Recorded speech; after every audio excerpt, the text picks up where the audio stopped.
Olá, aluno de todo o Brasil, vem fazer um convite, venha fazer CBL, um curso realmente inovador, uma metodologia nova, realmente professores que conhecem o assunto, professores especializados aí na sua aprovação para concurso público, no exame de ordem, venha fazer parte, realmente filosofia, né? CBL é uma filosofia de trabalho, é uma filosofia de estudo, então venha fazer parte disso, tá bom? Acesse o nosso canal no YouTube, acompanhe mais de 200, 300 cursos gratuitos para você aí na CBL.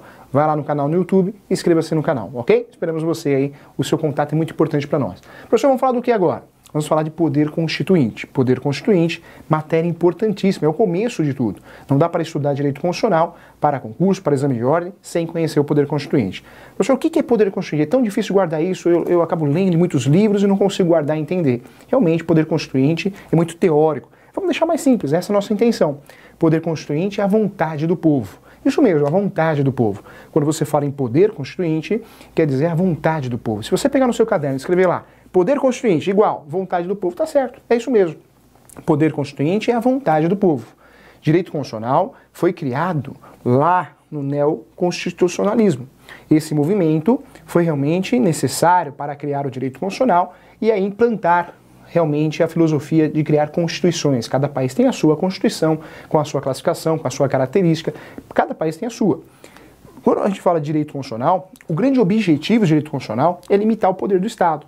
O Estado, quando não tem limites, meu Deus do céu, judia de todos nós, judia muito.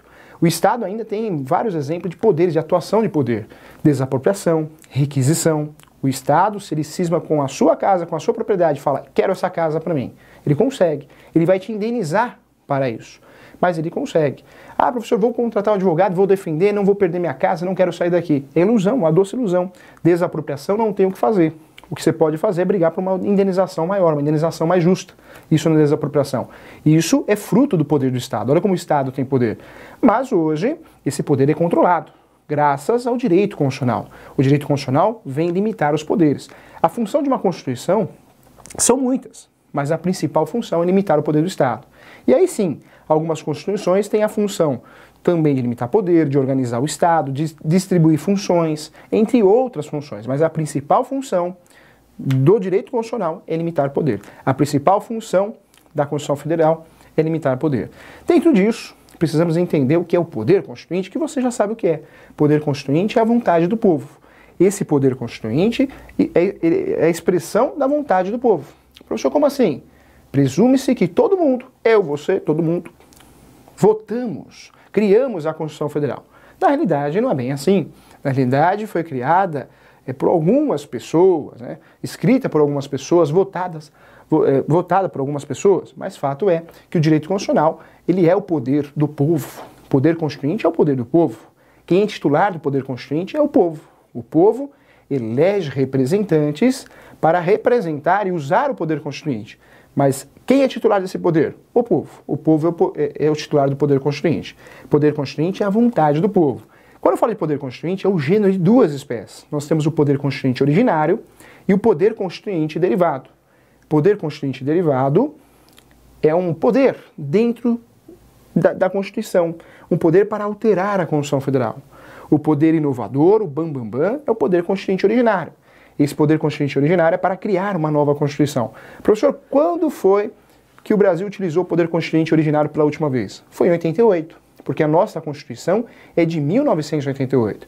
Então, o nosso poder constituinte originário, que criou, porque ele é ilimitado, é um poder novo, autônomo, começo de tudo, originário, foi em 88. O último exemplo que nós temos aí de utilização no Brasil do poder constituinte originário foi na Constituição de 88.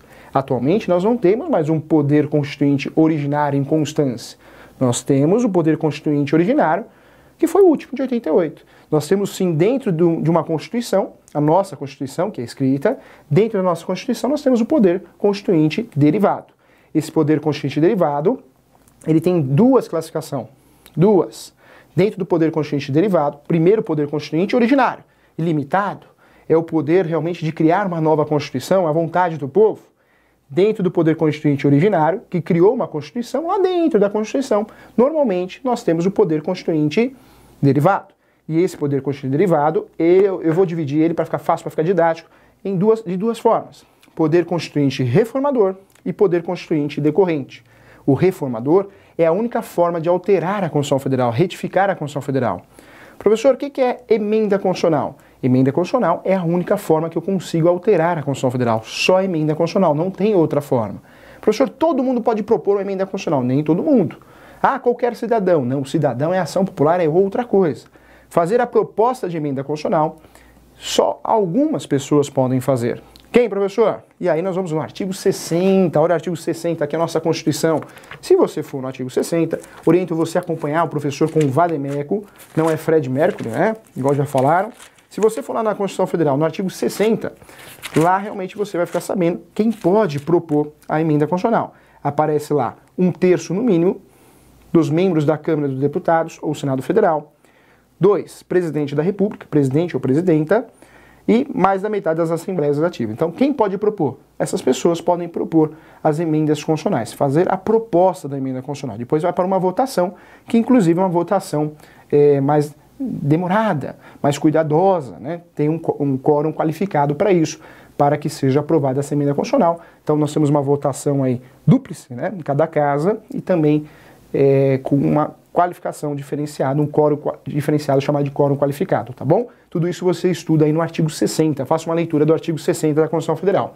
Bom, o Poder Constituinte originário, ele cria uma Constituição, isso é fato. O Poder Constituinte derivado, ele não cria, ele já existe dentro da Constituição Federal, ele está lá bonitinho. Esse Poder Constituinte derivado, nós temos o reformador, que eu consigo, é a única forma que eu consigo alterar a Constituição Federal, chamada de emendas constitucionais. Medida provisória, qualquer outra lei, qualquer outra coisa não altera a Constituição Federal. Só consigo alterar a Constituição Federal através de emendas constitucionais. Somente, hein? Não tem outra forma. Professor, eu consigo fazer emenda constitucional na hora que eu quero. Nem a hora, não é em toda hora, todo momento que eu consigo fazer essa emenda constitucional. Existem algumas situações que não consigo fazer isso. Primeira situação é a situação circunstancial. Então, se existe um estado de sítio, estado de defesa ou intervenção federal, eu não consigo alterar a Constituição Federal. Note isso, estado de sítio, estado de defesa, intervenção federal, eu não consigo alterar a Constituição Federal. Eu só consigo alterar a Constituição Federal quando vivemos um momento pacífico, um momento de naturalidade. Se existe um estado de sítio, estado de defesa ou intervenção federal, eu não posso mexer na Constituição Federal. Eu não posso alterar através das emendas constitucionais. Existem algumas situações materiais, alguns textos que eu não posso alterar a Constituição Federal, conhecido como causa pétrea. Nós temos aí a primeira, que é o voto direto, secreto e periódico, ninguém altera, ninguém mexe. Forma de Estado também ninguém mexe. O Estado desse jeitinho que é e vai continuar. O que eu posso criar territórios. O Brasil, o último território que teve, Fernando de Noronha. Hoje não tem mais territórios, mas amanhã pode ser que tenha.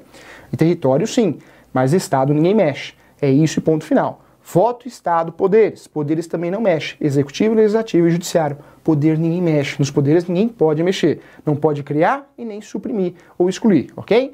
Outra situação que eu não posso excluir é a situação dos direitos fundamentais, conhecido como direitos individuais. Direitos individuais são direitos fundamentais. Eu não consigo diminuir. Eu posso aumentar. Então, cuidado. Quando eu falo dos poderes, situações materiais que eu não posso alterar na Constituição Federal, tem exceção. A exceção é os direitos fundamentais ou os direitos individuais que eu posso aumentar, eu não posso diminuir, ok? Então fique atento em relação a isso.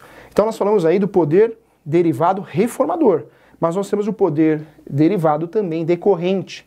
Esse poder derivado decorrente é o poder que cada Estado tem de construir, elaborar sua Constituição. É isso mesmo.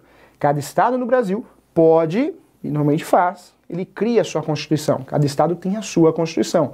Ah, professor, o município também tem. Não, o município tem lei orgânica. O Estado, através do poder derivado decorrente, ele consegue fazer suas próprias constituições estaduais. Então, o poder constituinte é o gênero de duas espécies. Poder constituinte originário e poder constituinte derivado. Poder constituinte originário, ele cria, ele é ilimitado. Olha que interessante, porque ele cria, ele é novo. Já o poder constituinte derivado, ele não é ilimitado.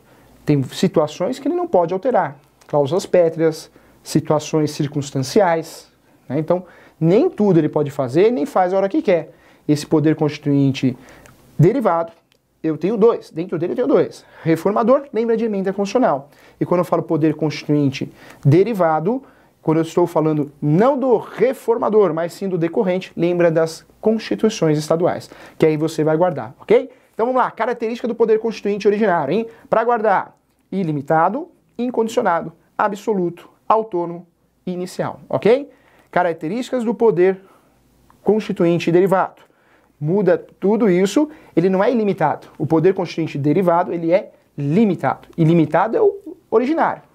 O poder constituinte decorrente, ele é limitado sim. E diferente do incondicionado do poder constituinte originário, ele é condicionado. O poder constituinte derivado, ele é condicionado. E não é absoluto, né? Ele é relativo. Também não é autônomo. Então olha que interessante, olha como é bem diferente. O poder constituinte originário, ele é tudo. O poder constituinte derivado é cheio de regras. Ele é um poder, mas é um poderzinho criado e está lá escondidinho na Constituição Federal, tá bom? Então essas são as dicas do professor Júlio César. Acesse o nosso canal, nos acompanhe, mais 200 aulas gratuitas para você, feita com muito carinho.